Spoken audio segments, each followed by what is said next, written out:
The foods you trust most may be quietly straining your liver. The risk builds slowly, hidden inside everyday choices that feel harmless. I'll share a clear, safe plan to reduce that burden and protect your energy, so you can feel better without extremes. Let me get straight to the point with something most people don't expect. The everyday foods and drinks that quietly weigh on your liver rarely show up dressed like villains. They look friendly. Bottomless soda refills at a diner, that caramel vanilla iced coffee from the drive-thru, the healthy breakfast cereal with cartoon promises, the barbecue glaze you brush on chicken at a Sunday cookout. I'm not here to scare you. I'm here to hand you the map so you can steer with confidence. And yes, there's a small bonus waiting at the end of this journey, a quick label checklist and a simple 3-2-1 prep routine to make every week easier and kinder to your liver. Why focus on the liver at all? Because it's your body's tireless chemist, processing what you eat and drink, storing energy, and helping manage blood sugar and cholesterol. When we repeatedly flood it with the wrong mix, especially sugary drinks and ultra-processed combos, it doesn't shout for help. It adapts quietly. Over time, that quiet adaptation can turn into extra fat stored inside the liver, and that can nudge other systems out of balance. Again, no drama here, just a clear reminder that small daily choices compound, for better or worse. If you live in North America, the pattern is familiar. Sweet tea on a hot afternoon, a tall lemonade at a baseball game, a fancy blended coffee that tastes like dessert, cereal or granola bars that boast fiber but hide syrups, and crowd-pleasing sauces, ketchup, barbecue, teriyaki, sweet enough to belong in the dessert aisle. Add the convenience of drive-thru meals and value sizes, and it becomes easy to drink a lot of sugar without noticing. Liquids slip by your internal fullness meter more easily than solid food. That's not a moral failing, it's just the way our bodies work. Here's the first gentle shift that pays dividends. Become label curious. You don't need to memorize nutrition science. Instead, scan ingredients for the many names of added sugar: high fructose corn syrup, dextrose, cane sugar, brown rice syrup, fruit juice concentrate, and their many cousins. If a sweetener shows up near the top of the list, think twice. That doesn't mean never. It means be strategic. Enjoy deliberately, not constantly. Second, rethink breakfast. Many North American mornings start with liquid sugar or a refined carb blast: orange juice, sweetened yogurt, multigrain muffins, pancakes drenched in syrup. A steadier approach is simple and satisfying. Coffee or tea without syrups, eggs or plain yogurt for protein, whole fruit instead of juice, and oats that actually look like oats. That combination gives your liver and blood sugar a calmer on-ramp into the day. Third, let's talk sauces. I love flavor as much as anyone, and you'll never hear me say food should be bland. But a lot of flavor in the modern pantry comes pre-sweetened. Build taste from the ground up. Marinades with lemon, vinegar, mustard, garlic, paprika, cumin, rosemary. When you lean on acidity and aromatics, you naturally need less sugar. Barbecue night can still be a highlight. Just brush lightly and let the spice rub do more of the talking. Fourth, notice the liquid dessert habit. Soda, energy drinks, sweet tea, bottled coffee with syrups. These are the quiet contributors. They're enjoyable in the moment and easy to repeat. Try a simple swap rotation: unsweetened iced tea with lemon, sparkling water with a splash of 100% fruit juice, or a homemade cold brew with milk and cinnamon. If you prefer sweet, reduce it gradually. Your taste buds absolutely learn.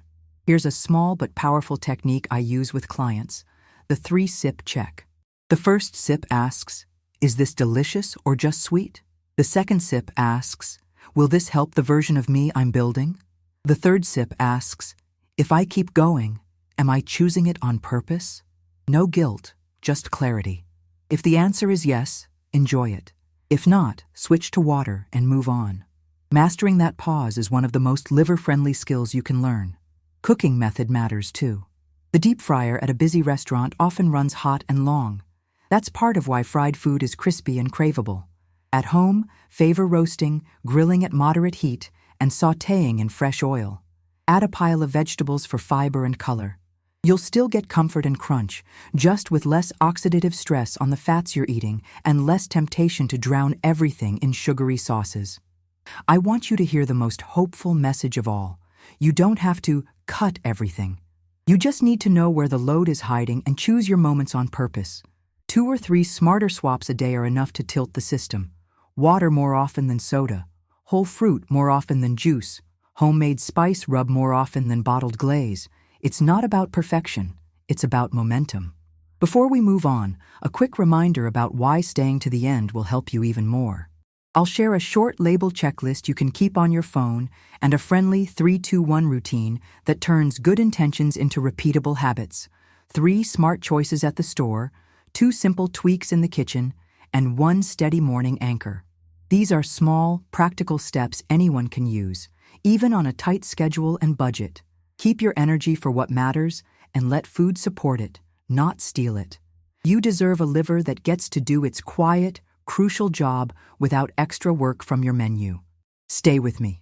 The next tip is among the most important, and ignoring it won't just limit your results. It may also carry unintended side effects. So I want you fully informed and safe. A moment ago, we uncovered a pattern that hides in plain sight.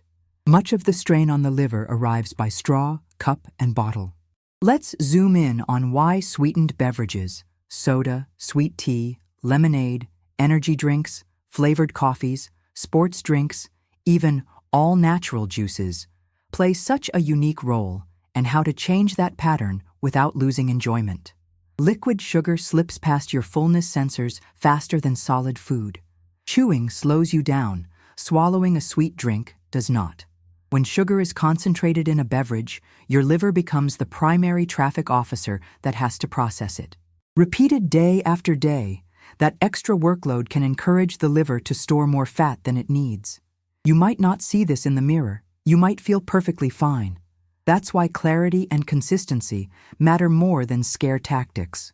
Consider a typical North American day. Mid-morning, a large iced coffee arrives dressed with caramel swirl and whipped cream. Lunch includes a value combo with a bottomless cola refill. Afternoon brings a bottle of sweet tea, because it's marketed as real brewed, and evening ends with a glass of orange juice for the vitamin C. None of these choices are bad in isolation. The issue is the stack. Liquids accumulate quickly because they don't make us feel full. The liver remembers what the appetite forgets. Energy drinks and sports drinks deserve their own spotlight. Energy drinks often combine sugar with high doses of certain vitamins and herbal extracts. Sports drinks, designed for endurance events, are now sipped casually in offices and carpools. The result is a steady drip of sugar that our bodies didn't exactly evolve around. If you're training hard in heat, thoughtful use makes sense. If you're watching a game on the couch, water with a pinch of salt and a squeeze of lemon works wonderfully. Now for practical moves that preserve pleasure. Build a hydration routine you actually like. Stock your fridge with cold water, sparkling water, and unsweetened iced tea. Keep lemon wedges, mint, or sliced berries in a container, so adding a pop of flavor takes 5 seconds. Use the gradual step down. If you're used to 2 pumps of syrup in your latte, go to 1.5 for a week, then 1, then a half. The same works for sweet tea. Mix a half-sweet pitcher at home, then move toward unsweetened with lemon. Taste buds adapt more quickly than we expect. Try the 1 sweet drink window. Choose 1 occasion per week when you'll truly savor a favorite sweet beverage. A classic cola with a burger at a baseball game, a small root beer with a slice of pizza, a caramel latte on Saturday morning. Make it ceremonial. When sugar is special, it stops being background noise. Learn the label red flags. Scan for high fructose corn syrup, cane sugar, dextrose, sucrose, fructose, maltodextrin, brown rice syrup, agave nectar, and fruit juice concentrate high on the ingredient list. Organic doesn't mean low impact if it's still concentrated sugar. Prefer whole fruit to juice. An apple, a handful of berries, or a peeled orange brings fiber that slows absorption and tells your brain you've eaten. If you love smoothies, limit the fruit to 1 serving. Add protein, like Greek yogurt, and greens, and skip the added juice. Thickness is your friend. It makes you sip slower. Brew comfort at home. A big pitcher of unsweetened iced tea with lemon, a cinnamon-spiced cold brew, or a simple herbal tea chilled in the fridge can beat the drive-thru on both taste and cost. Keep reusable bottles by the door so leaving the house without water feels as odd as leaving without shoes. Keep a first sip rule. Before committing to a sweet drink, take a single sip and pause. Ask 3 questions. Is it rich in flavor or just sugary? Is this worth my weekly window? Will it actually make this moment better, or am I on autopilot? If it's worth it, proceed and enjoy. If not, switch to sparkling water and regain momentum. Pairing matters. When a sweet drink is unavoidable, say a celebratory toast or a treat at the boardwalk, pair it with a meal that includes protein, healthy fats, and fiber. That combination slows the absorption curve and spares your liver from the sharpest spike. Take a breath and notice what's absent here. I haven't told you to ban anything. I've asked you to choose on purpose and to earn back control with simple systems that fit real life. North American culture makes sweet beverages easy to reach for. Road trips with fountain drinks, work meetings with pastries and bottled coffee, tailgates with coolers stacked in neon colors. Rather than fight the culture, we can out-design it. A filled water bottle in the car, a go-to unsweetened drink you genuinely enjoy, a weekly ritual that makes the occasional sweet choice feel delightful, not daily. Here's a quick, friendly template you can screenshot and keep. 1. Hydrate first. 12 gulps of water before any sweet drink. 2. Shrink the size. Small over medium, medium over large. 3. Slow the pace. Alternate sips with water. 4. Support the liver. Prefer coffee or tea without syrups, especially earlier in the day, and keep alcohol moderate if you drink at all. None of this is extreme. It's ordinary, repeatable, and powerful precisely because you can live with it. When you treat your liver like a partner and not a problem, you'll notice ripple effects. Steadier energy, fewer mid-afternoon crashes, a calmer appetite. You're not chasing perfection. You're adjusting levers that your body understands. Stay with me. The next tip is among the most important, and ignoring it won't just limit your results. It may also carry unintended side effects. So I want you fully informed and safe. We've just taken a clear look at why so much liver strain arrives by cup and bottle, quietly and repeatedly. There's another place where sugar often hides with a friendly smile, foods that feel natural, organic, or light, especially at breakfast and snack time. I'm not here to judge anyone's choices. Many of these options are marketed as wholesome, because parts of them are. The challenge is the pattern. When sweeteners, refined grains, and fruit concentrates show up together, the day can start with a quick burst of energy, followed by a long, quiet workload for your liver. Picture a morning that looks healthy on the surface. A big glass of orange juice, a bowl of granola crafted with honey, low-fat vanilla yogurt, and a drizzle of agave. That's a flavor-rich combo, and it's certainly convenient. But most of the fiber that slows things down has been sidelined, and the sugars, though natural, arrive fast. Compare that to eating the orange itself, spooning plain yogurt, and letting berries supply the sweetness. Same ingredients, different impact. The second path asks your body to chew, mix, and regulate. The first asks your liver to clock in early and stay late. Here's a practical way to reframe mornings in North America, where cereals, bars, and bottled smoothies are everywhere. Think anchor ballast color. The anchor is protein, eggs, Greek yogurt, cottage cheese, tofu scramble, or a smear of peanut butter on true whole grain toast. The ballast is fiber, oats that actually look like oats, chia seeds, berries, sliced apples, sautéed greens. The color is produce you can see and chew. If you love smoothies, make them thick enough to slow you down, add a protein source, and limit fruit to 1 serving. Then drink them without added juice. You'll still get pleasure, just with a steadier curve. Natural sweeteners deserve a calm, honest look. Honey, maple syrup, agave, coconut sugar. These bring stories and flavors that plain white sugar doesn't. They can fit beautifully into an overall pattern that respects your liver. But they are still concentrated sugars, and the liver experiences them as work. The label may show organic, unrefined, or raw, which speaks to production, not to metabolic destiny. The helpful practice is to treat them like seasonings rather than foundations. Brush of maple on roasted sweet potatoes, a teaspoon of honey in a big pot of tea, not a major building block of breakfast. Another common trap is the health bar aisle. Many bars are useful in a pinch, yet a surprising number are desserts in disguise: syrups, crisped rice, and a handful of nuts to keep it honest. If a bar bends when you hold it because it's glued together with syrup, you've got your answer. A quick upgrade: keep a small bag of nuts and seeds in your work bag or glove compartment, pair it with a piece of fruit, and add a cheese stick or plain yogurt when you can. That trio delivers the same convenience with slower digestion. Let's talk yogurt, because it's beloved across North America. Flavored yogurts can carry as much added sugar as ice cream. The low-fat versions often lean on sweetness to replace mouthfeel. A simple fix that still feels like dessert.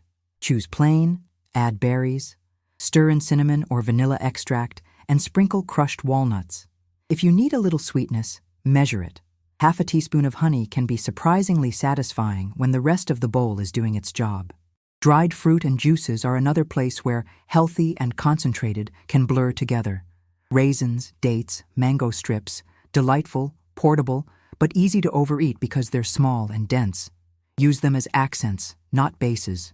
A tablespoon of chopped dates in oatmeal is different from a cup packed into a smoothie. If juice is part of your morning routine, pour a small glass and sip it with a meal that includes protein and fat, cheese omelet, avocado toast, smoked salmon, so the experience is delicious and the absorption is gentler. There's also the question of seasoning. Many North American palates lean sweet at breakfast and shift savory at lunch and dinner. You can nudge that earlier by retraining flavor cues. Swap syrup-heavy toppings for spice mixes. Try pumpkin pie spice on oats, lemon zest on yogurt, a dusting of cocoa on cottage cheese, or a quick salsa on eggs. The more satisfaction your tongue gets from aroma, acidity, and spice, the less it asks for sugar to finish the dish. Here's a tiny routine that adds up: the 2-minute prep. At night, lay out a bowl, spoon, and your breakfast ingredients. Slice fruit, portion nuts, and set a kettle on the counter. In the morning, you're not resisting the sweet option. You're following a plan that already exists. Willpower is fickle. Systems are steady.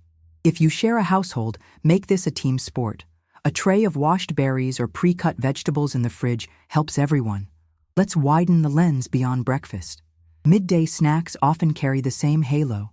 Organic granola clusters, natural trail mix with yogurt-coated bites, bottled green juices that taste like fruit. One thoughtful change is to move snacks from the pantry to the produce drawer. Apple slices with almond butter, carrots with hummus, sugar snap peas with cottage cheese, cherry tomatoes with mozzarella. Each delivers crunch, color, and fiber that respect the liver's pace. Keep these options in a clear container at eye level so they compete fairly with packaged snacks. None of this requires perfection. The goal is to make natural live up to its promise by restoring the parts nature used to put in by default: fiber, water, texture, and time. When you chew more, you absorb differently. When you savor, you need less. When you build meals around protein, produce, and intact grains, sweeteners become highlights rather than the structure. I want you to leave this section with 2 empowering ideas. First, your taste buds are trainable. A few weeks of measured sweetness recalibrates what sweet enough means. Second, small swaps give the liver room to do its quiet, essential work without fanfare. If you've been relying on juice and sweetened yogurt for convenience, you now have equally convenient alternatives that feel good during and after you eat. You're not giving up joy. You're changing where the joy comes from.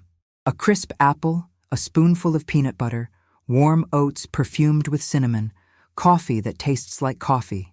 These are pleasures that travel well through the day. Keep going with curiosity and kindness toward yourself. Stay with me. The next tip is among the most important, and ignoring it won't just limit your results. It may also carry unintended side effects, so I want you fully informed and safe. If the sweet side of the menu can quietly load work onto your liver, the savory side has its own shortcuts that add up, especially when convenience meets high heat. Think of the classic North American pit stops: a drive-thru burger and fries, crispy chicken sandwiches, mozzarella sticks at happy hour, nachos under stadium lights, wings on game night, or the irresistible smell of a mall food court. None of these are bad people foods. They're engineered to be delicious, quick, and repeatable. The catch is how they're built and cooked, and what that means for the organ that helps process the aftermath. Ultra-processed foods tend to rely on 3 pillars: refined starches that digest fast, industrially processed fats that hold shape and crunch, and flavor systems, salt, sugar, and additives, that make the bite feel bigger than its size. This isn't a scandal, it's a business model. The result is hyper-palatable meals that are easy to overeat and hard to balance. When you pair that with deep frying at high temperature or oil that's been reheated for hours, you get a combination that asks your liver to sort through more energy and byproducts than it likely needs. Let's keep it practical, because this is where small changes do the most good. The first lever is cooking method. At home, shift from deep frying to roasting, baking, sautéing, or grilling at moderate heat. A sheet pan dinner, chicken thighs or salmon with broccoli, onions, and potatoes, tossed in olive oil and sprinkled with paprika and garlic, delivers the same comfort signal as takeout, with a cleaner finish. If you use an air fryer, treat it like a mini oven. Fresh oil, lower temperature than you think, and a watchful eye to avoid overbrowning. The goal isn't to remove crispiness, it's to earn it with better technique. The second lever is your pantry. Build a base of ingredients that beg to be cooked simply: canned beans, lentils, tinned tuna or salmon, eggs, frozen vegetables, quick-cooking whole grains like quinoa or brown rice, and a lineup of spices and acids: lemon juice, vinegar, mustard. When these are close at hand, fast food happens in your kitchen in 10 minutes. A tortilla warmed in a skillet, spread with refried black beans, topped with avocado, radish, and salsa, becomes a craveable lunch. A bowl with rice, roasted vegetables, and a sliced rotisserie chicken thigh, sauce on the side, beats a mystery oil stir-fry from the mall. Sauces are the third lever, and they're where many savory meals quietly get sweet. Barbecue, teriyaki, sweet chili, bottled honey mustard. They're delicious and sugar-forward. Try building flavor from the bottom instead. Dry rubs with smoked paprika, cumin, coriander, and black pepper. Marinades with lemon, yogurt, or buttermilk. Pan sauces finished with a splash of vinegar and a knob of butter rather than a squeeze of bottled glaze. You'll notice something important. Once acidity and spice show up, you need far less sugar to feel satisfied. Eating out is unavoidable and often joyful. The trick is learning to scan menus with a calm eye. Look for words like grilled, roasted, baked, broiled, or poached, and be cautious with crispy, battered, and smothered. Ask for sauces on the side. Swap fries for a side salad or roasted vegetables half the time, not all the time. Split the loaded appetizer and order an extra plate of greens. At a diner, choose a turkey club with extra tomato and skip half the bun. At a barbecue spot, lean on smoked meats with dry rub and pile your plate with slaw that isn't swimming in sugar. These are everyday moves that add up without killing the fun. Let's address oils, because they carry a lot of confusion. You'll hear strong opinions about which fats are good or bad. A more helpful way to think about it is fresh versus stressed. Fresh oil that hasn't been overheated or reused behaves differently from oil that's been pushed hard in a deep fryer all afternoon. In your kitchen, use enough oil to coat, not drown. Choose methods that avoid smoking and charring. When you're done, let the pan cool and store oil properly so your next meal starts clean. Social life matters, and food is part of it. Tailgates, potlucks, and backyard cookouts don't have to be a tug-of-war. Bring a tray of vegetables with a tangy yogurt dip and a spice-rubbed chicken to share. Build burgers with lettuce, tomato, onion, pickles, mustard, and make sweet sauces optional. Keep a sparkling water cooler. Start with vegetables and protein on your plate, then add what you're excited about in smaller portions. You'll enjoy yourself during the event and feel steadier after. Here's a weeknight blueprint that many families find doable. Pick 2 proteins you like, say salmon and chicken, 2 vegetables that roast well, broccoli and carrots, and 1 grain, quinoa or brown rice. On Sunday, mix a dry rub. On Monday, roast a double batch of vegetables. On Tuesday, cook the grain. Each night, cook or reheat a protein, re-warm the vegetables, and finish with lemon and herbs. Keep condiments simple: mustard, hot sauce, salsa, olive oil, vinegar. If you crave sweet heat, stir a teaspoon of honey into a bowl of hot sauce and use a pastry brush so you control where it goes. Remember, the idea isn't to outlaw fries or wings. It's to change the frequency and the format so your liver isn't constantly asked to play cleanup after heavy, high-heat meals. When you choose grilled over fried more often, when you make crispness with the oven instead of a deep fryer, when you lean on spices instead of sugary sauces, your body notices, even if the mirror doesn't shout about it. Give yourself permission to learn by iteration. Maybe you overbrown the first tray of vegetables. Maybe your dry rub is too salty. Good. Adjust. Home cooking is a forgiving teacher, and every rep strengthens a habit that protects your energy and long-term health. Keep the tone in your kitchen curious, not critical. Celebrate the small improvements. One additional home-cooked dinner this week, one fewer impulsive drive-through stop, a water bottle that actually leaves the house with you. You deserve meals that are both satisfying in the moment and kind to the systems that keep you going. With a few levers, method, pantry, sauces, and social strategies, you can enjoy the best parts of North American food culture while easing the hidden load on your liver. Stay with me. The next tip is among the most important, and ignoring it won't just limit your results.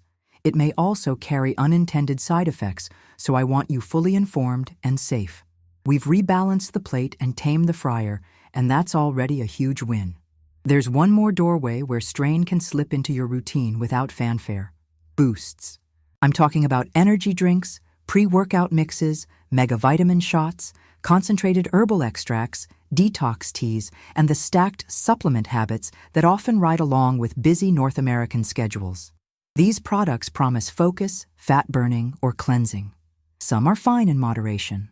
Others ask your liver to play traffic cop for ingredients that arrive fast, strong, and all at once. Start with energy drinks. Many blend sugar with caffeine and a handful of extras: B vitamins, taurine, herbal extracts. The sugar story you already know.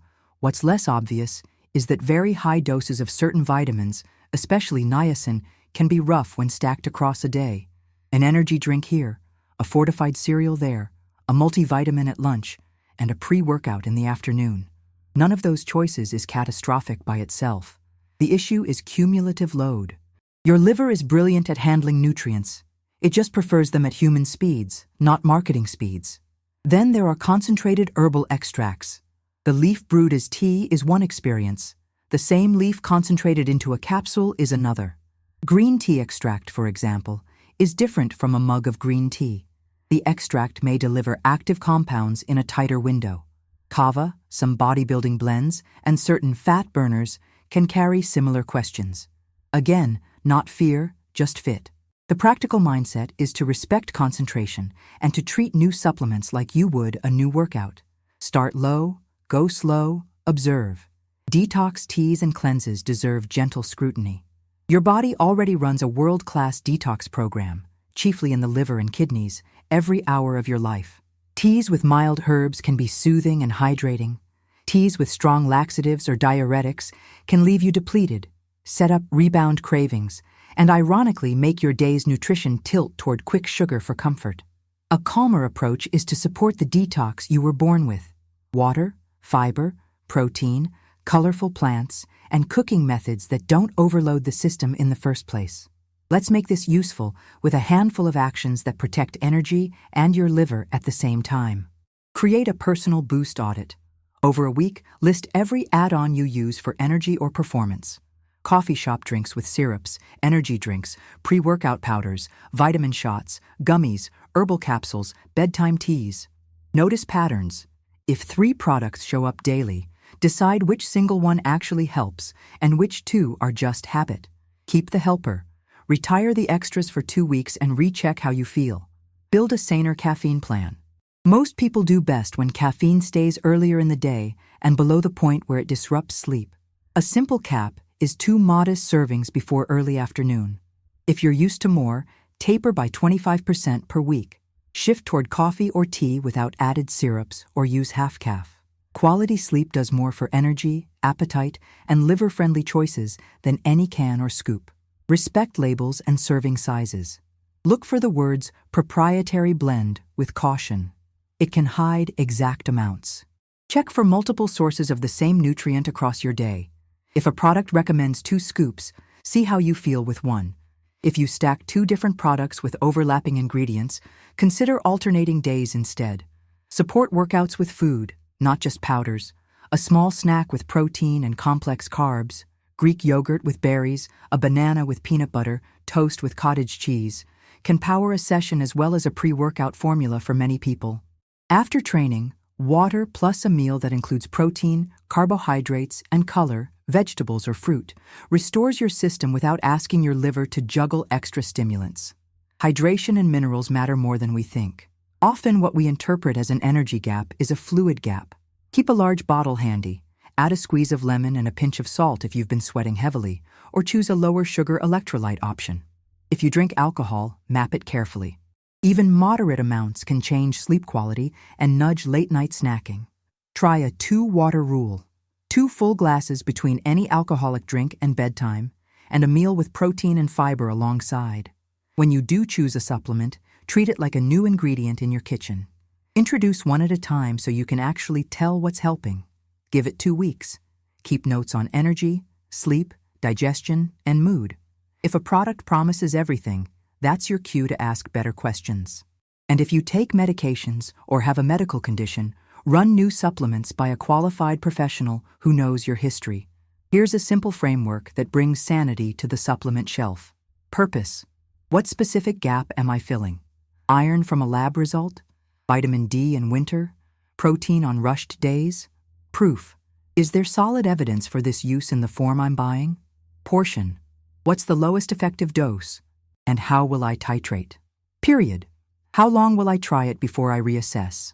That 4-step check takes 2 minutes and prevents months of guesswork. It also nudges you to invest first in the boring fundamentals that carry most of the results. Regular meals, enough protein, plenty of fiber, steady hydration, consistent sleep, and movement you actually enjoy. None of this is anti-supplement or anti-energy drink. It's pro-clarity. When you reduce the background noise, you can still keep a favorite product in your routine and actually savor it. And you'll notice an extra benefit: steadier cravings. The fewer steep spikes and crashes you ride, the easier it becomes to choose food that respects your liver by default. Your body is not a project to be hacked, it's a partner to be supported. Ask of any product, does this help me do the basics better? If the answer is yes and you tolerate it well, it likely belongs. If the answer is only when I'm exhausted and underfed, the fix lives elsewhere. Keep what works. Let the rest go without drama. You're much closer to a sustainable, liver-friendly routine than you think. Trim the stack, simplify the boosts, and give your body the conditions it understands. Stay with me. The next tip is among the most important, and ignoring it won't just limit your results. It may also carry unintended side effects, so I want you fully informed and safe. All the pieces are on the table now, and a clear picture is forming. It was never about one forbidden food. The real strain comes from a repeating pattern. Sweet drinks by habit, ultra-processed meals cooked at very high heat, and boosts stacked on top in the name of energy or convenience. Your liver can handle celebrations. It needs relief from routines. The most hopeful part is that the fix is less about restriction and more about preparation. What you buy, how you cook, and the tiny habits that make the better choice feel automatic. Let's turn the reveal into action. Start where the week starts, the store. Make the outside aisles your default route. Produce, eggs, dairy or dairy alternatives, fish and meat, whole grains. Read labels with a relaxed but curious eye. If a sweetener sits in the top 2 ingredients of a drink or sauce, high fructose corn syrup, cane sugar, dextrose, fructose, brown rice syrup, maltodextrin, agave nectar, or fruit juice concentrate, treat it as a sometimes food. That doesn't mean never. It means you are choosing it on purpose in a portion you can point to. Next comes batch prep. Take 90 minutes once or twice a week to set up fast food at home. Roast 2 trays of vegetables, broccoli, carrots, onion wedges, bell peppers, with olive oil, salt, pepper, and smoked paprika. Cook a pot of quinoa or brown rice. Grill or bake a tray of chicken thighs or salmon with a dry rub. Make a simple vinaigrette with olive oil, lemon, mustard, and garlic. When the building blocks exist, dinner stops being a test of willpower and becomes assembly. Cooking method is your quiet superpower. Most of the flavor people chase with sugar lives happily in acidity and spice. Use marinades with lemon, vinegar, yogurt, or buttermilk to tenderize proteins and naturally dial down the need for sweet sauces. Keep heat moderate. Look for browning, not burning. If you love crisp textures, use the oven or air fryer to get there with less oil stress. Refresh oil regularly. When it smells stale or smokes, it's time to start fresh. Build plates that protect your energy curve. A simple template works. Half the plate vegetables and fruit, a palm-sized portion of protein, and a fist of whole grains or starchy vegetables. If a sweet drink is part of the meal, keep it small and pair it with protein and fiber so absorption is gentler. If dessert is calling, make it chewable. Whole fruit, yogurt with cinnamon and walnuts, baked apples, so your brain gets a texture signal that we ate. Design hydration so it's too easy to skip sugar. Keep a large insulated bottle at arm's length. Rotate unsweetened choices you actually enjoy. Sparkling water with a splash of 100% juice, iced tea with lemon, cold brew with milk and cinnamon, herbal teas in the fridge. Use the 12-gulp start, 12 gulps of water before any sweet drink. You'll often notice the cravings settle into something you can choose rather than chase. Social life thrives under these guidelines. At a cookout, start with vegetables, add a protein, then paint the edges with sauces you love. Ask for sauces on the side, use a brush instead of a pour. At a diner, swap half the fries for a side salad and keep the bun architecture intentionally messy. More vegetables, less sauce. At a stadium, make the sweet drink your event highlight. One small classic cola, sipped slowly, with water on the side. You've been promised a practical bonus since the beginning, and I want to deliver it cleanly. Save this to your notes app as a pocket guide. Label checklist, 12 common names for added sugar. High fructose corn syrup, HFCS, corn syrup, cane sugar, dextrose, sucrose, fructose, maltose, maltodextrin, brown rice syrup, agave nectar, honey, fruit juice concentrate. If any of these land in the first 2 ingredients, pause and decide if the portion fits the week you're building. Preparation protocol, 3-2-1 for a liver-friendly week. 3 store decisions. Choose drinks without added sugar. Prefer products with short ingredient lists. Pick minimally processed proteins. 2 kitchen moves. Marinate and cook at moderate heat. Fill half the plate with fiber-rich vegetables or fruit. 1 morning anchor. Coffee or tea without syrups, plus a simple protein. Eggs, yogurt, cottage cheese, tofu scramble, so your day starts steady. For people who enjoy coffee, a note of encouragement. Moderate coffee intake, especially when it's not drowning in syrups, aligns well with the goals here. Treat it like a food. Enjoy the flavor, keep portions sensible, and avoid letting it push late-day sleep away. Put it all together, and the main point is simple. The pattern that harms your liver most isn't one dramatic choice. It's the quiet repetition of sweetened drinks and ultra-processed, high-heat meals, often alongside stacks of boosts. Shift the pattern, and the liver follows.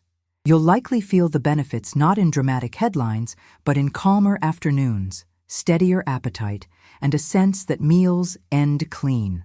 I want to leave you with a steady kind of motivation. Your body is on your side. It adapts to the world you build for it. Every swap you make, water over soda, roasted over deep-fried, spice and acid over bottled sweetness, is a vote for energy you can use tomorrow. Share what you learn with someone you care about. Hit like if this helped, and subscribe so we can keep building a library of simple tools that respect the way your body works.